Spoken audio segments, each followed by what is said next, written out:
Assalamu alaikum everyone, and I welcome again to your favorite channel, Easy English by Sir Amir. Today the topic we are just going to learn is state verb have. But before starting the lecture, if you have not subscribed this channel yet, so click on the subscribe button and also click on the ring bell icon so you can also get all information and all updates on this video channel. Let's start the lesson today.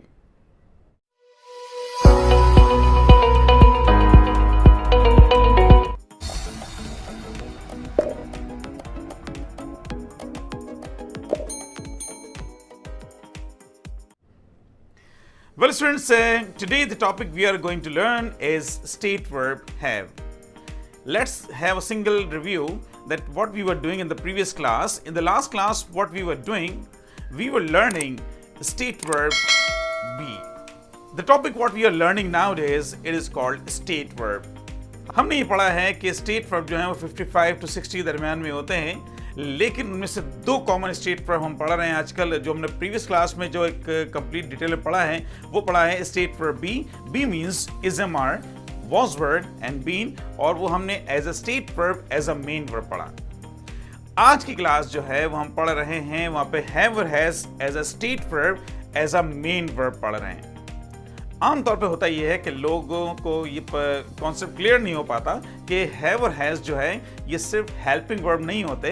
Have has basically खुद एक main verb भी होते हैं, और have और has के बहुत सारे मीनिंग्स हैं। और एक और बात बता दूं आपको कि हैव और हैज एक्शन वर्ब के तौर पर इस्तेमाल भी होते हैं। कहाँ इस्तेमाल होते हैं वो आगे वाले लेक्चर्स में पढ़ेंगे, लेकिन जो आज का जो टॉपिक है वो है state verb have.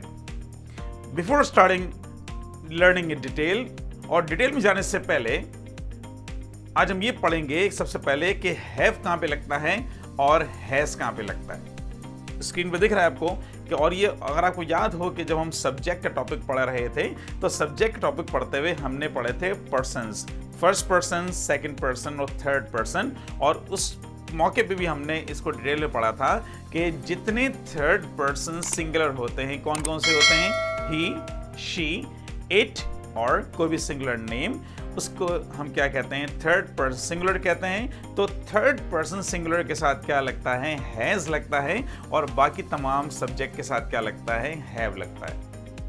I have, you have, we have, they have.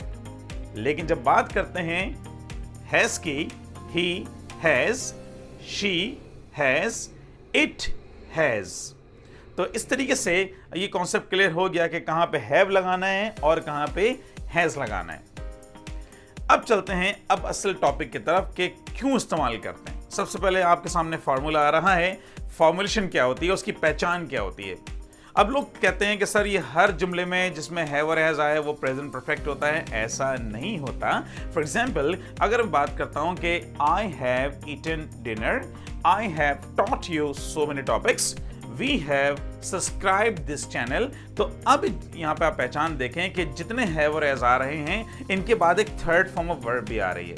अगर हैव और हैज के बाद थर्ड फॉर्म ऑफ वर्ब आती है तो इस कंडीशन में हैव और हैज क्या होता है, वो ऑक्सिलरी वर्ब यानी हेल्पिंग वर्ब होता है। लेकिन अगर किसी सेंटेंस में सब्जेक्ट आ जाए, सब्जेक्ट के बाद हैव और हैज आ जाए, और हैव और हैज के बाद क्या आ जाए, नाउन आ जाए या एक्स्ट्रा वर्ड आ जाए, तो इस कंडीशन में हैव और हैज खुद एक मेन वर्ब होता है। अब फॉर एग्जांपल मैं बात करता हूं कि मेरे पास एक लैपटॉप है। Sentence, yes I have a laptop. अब आई क्या हो गया, सब्जेक्ट है, लैपटॉप क्या है, नाउन हो गया। तो ये जो हैव है बीच में बचा हुआ ये क्या है, this is called, yes, this is called main verb, this is called state verb, this is not the auxiliary verb. अगर auxiliary verb होता तो अपने आगे थर्ड फॉर्म ऑफ वर्ब लेके आ रहा होता। Got it? इस तरीके से कि सर आमिर के पास एक नया मोबाइल है, sir Aamir has a new mobile. अब ये जब मेरे पास मोबाइल है, ये सब्जेक्ट में सर आमिर आपने लिख दिया, मोबाइल तो ये नाउन हो गया, एक्स्ट्रा वर्ड हो गया। तो ये यहाँ पे हैज जो लिखा आपने क्या लिखा है, यहाँ पर ये एज अ मेन वर्ब है और ये कोई एक्शन शो नहीं कर रहा। So now we have got the formula that if we have got a subject, and after subject if we have got have or has, and just after have or has if there is no any other verb, Now we have got a formula.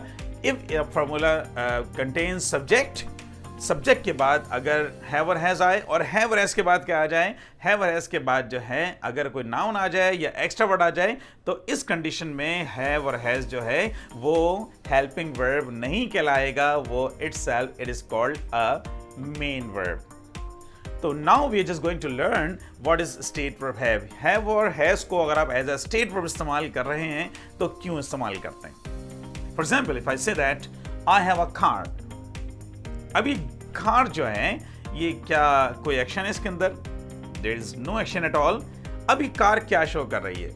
मेरे पास एक गाड़ी है, मेरे पास computer है, मेरे पास mobile phone है, मेरे पास 3-4 bank accounts हैं, मेरे पास बहुत सारे पैसे हैं। तो ये इन तमाम चीज़ों में यहाँ पे हैव जो इस्तेमाल कर रहे हैं एज अ स्टेट वर्ब इस्तेमाल कर रहे हैं and there is no action at all, और ये कभी भी आईएनजी में इस्तेमाल नहीं होगा क्योंकि एक्शन वर्ब आईएनजी में इस्तेमाल होते हैं, स्टेट वर्ब आईएनजी में इस्तेमाल नहीं होते। अब ये बात पता लगी कि जो पहला इस्तेमाल होता है हैव और हैज को अगर आप एज अ स्टेट वर्ब इस्तेमाल कर रहे हैं, ये क्या शो करता है? ये मलकियत शो करता है। मलकियत का मतलब क्या होता है? ऑनरशिप।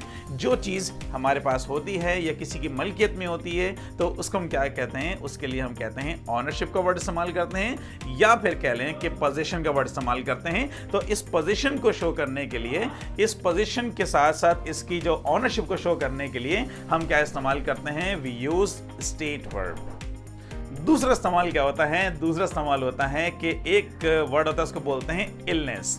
इलनेस का मतलब क्या होता है? जिसको हम बोलते हैं बीमारी। याद रखिएगा 2 वर्ड होते हैं, एक होता है इल और एक होता है इलनेस। इल का मतलब होता है कि जो शख्स बीमार होता है, और ये इसके लिए क्या इस कंडीशन कह सकते हैं, तो इसके लिए हम क्या इस्तेमाल करते हैं? बी वर्ब इस्तेमाल करते हैं। For example I am ill, you are ill, he is ill, she is ill. लेकिन इस तरीके से अगर कोई इलनेस होती है, इलनेस का मतलब होता है कि किसी बीमारी का जिक्र करते हैं, तो फॉर एग्जाम्पल फीवर हो गया, थ्रोट अटैक हो गया, टाइफाइड हो गया, इसके अलावा निमोनिया हो गया या डेंगू हो गया, या बहुत सारी मौलिक बीमारी होती है। अल्लाह ताला तमाम को बीमारियों से महफूज रखे। तो इन तमाम बीमारियों को मेंशन करने के लिए हम क्या इस्तेमाल करते हैं? हैव और हैज को इस्तेमाल करते हैं। फॉर एग्जाम्पल आप कभी किसी को ये नहीं बोल सकते कि यू आर फीवर, हमेशा क्या बोलते हैं? You have fever. मुझे बुखार है, क्या बोलूंगा? कभी ये नहीं बोलूंगा कि आई एम फीवर। हमेशा क्या इस्तेमाल करते हैं? इलनेस शो करने के लिए हम हैव और हैज को इस्तेमाल करते हैं। So now we have got 2 usages. Number 1 when we talk about the ownership, और जिसको हम पोजीशन बोलते हैं, पोजीशन शो करने के लिए क्या इस्तेमाल करते हैं? हैव और हैज इस्तेमाल करते हैं। दूसरा इस्तेमाल क्या हो गया? दूसरा इस्तेमाल हो गया कि जब हम किसी की इलनेस को शो करते हैं। Got it? Let's come to the third use. Third use क्यों इस्तेमाल करते हैं? थर्ड इस्तेमाल क्या होता है इसका? थर्ड इस्तेमाल होता है कि जिसको हम बोलते हैं रिलेशनशिप। अब मैं बात करता हूं कि मेरे बहुत सारे फ्रेंड्स हैं, क्या बोलूंगा? आई एम फ्रेंड्स ही बोलते हैं, क्या बोलेंगे? I have so many friends. Being a teacher I have so many students. अब मेरे पास स्टूडेंट्स हैं तो स्टूडेंट्स मेरी ऑनरशिप नहीं है, they are not my position, they are not my illness. Basically teacher और स्टूडेंट्स का एक रिलेशनशिप होता है, तो उस रिलेशनशिप को मेंशन करने के लिए क्या इस्तेमाल करते हैं? हैव और हैज इस्तेमाल करते हैं। फॉर एग्जाम्पल भाई से कि मेरे 2 भाई हैं, क्या बोलेंगे? I have 2 brothers. मेरी 3 सिस्टर्स हैं तो क्या बोलेंगे? I have 3 sisters. मेरे 3 कजन्स हैं, क्या बोलेंगे? I have 3 cousins. मेरे 1 अंकल हैं, आई हैव 1 अंकल। तो कहने मतलब ये है कि अब सरामिर की बात करते हैं तो सरामिर के 3 किड्स हैं तो क्या बोलेंगे? सरामिर हैज 3 किड्स। तो अब ये बच्चे हैं तो ये बेसिकली ये ऑनरशिप नहीं है, ये क्या है? Basically this is called relationship. तो पहला इस्तेमाल क्या हो गया? ऑनरशिप, जिसको हम पोजीशन बोलते हैं। दूसरा इस्तेमाल क्या हो गया? Yes you are right, illness हो गया। तीसरा इस्तेमाल क्या हो गया? तीसरा इस्तेमाल इसको बोलते हैं दैट इज कॉल्ड रिलेशनशिप। चौथा इस्तेमाल क्या होता है? चौथा सवाल ये होता है कि फॉर एग्जाम्पल एक होता है प्रोग्राम या इवेंट। अब फॉर एग्जाम्पल बात करता हूँ कि कोई बंदा मुझे भी कुछ देर पहले बोला कि चलें ज़रा मार्केट में चलते हैं, घूम के आते हैं। मैंने कहा सॉरी यार, मेरी अभी क्लास है, आई हैव अ क्लास। मेरा लेक्चर है, क्या बोलेंगे? आई हैव अ लेक्चर। मेरी ऑनलाइन क्लास है, आई हैव ऑनलाइन क्लास। तो अभी ऑनलाइन क्लास है या मेरी मीटिंग है या आज मेरे घर में गेट टुगेदर है, आज मेरे घर पे पार्टी है। Today I have a party at my home, tomorrow I have a meeting at my office. तो मालूम चला कि ये भी तो ऑब्वियसली यहाँ पे हैव इस्तेमाल हो रहा है, लेकिन ये मीटिंग होना या मेरे घर पे पार्टी होना, दावत होना, गेट टुगेदर होना, क्लास होना, basically they are not my ownership, they are not my relation, they are not my illness. Basically this is called programme and events. चौथा सवाल भी पता लग गया।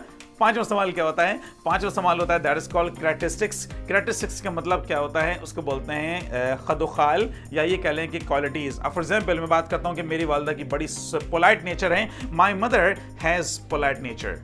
सरामिर का बहुत अच्छा अंदाज है टीचिंग, ये लोग कहते हैं Saramir has very good style of teaching. तो ये अब ये मेरा अच्छा अंदाज लोगों को पसंद है। So basically this is called this is not my ownership, this is not my illness, this is not my relationship, this is not my program event, this is called my characteristics.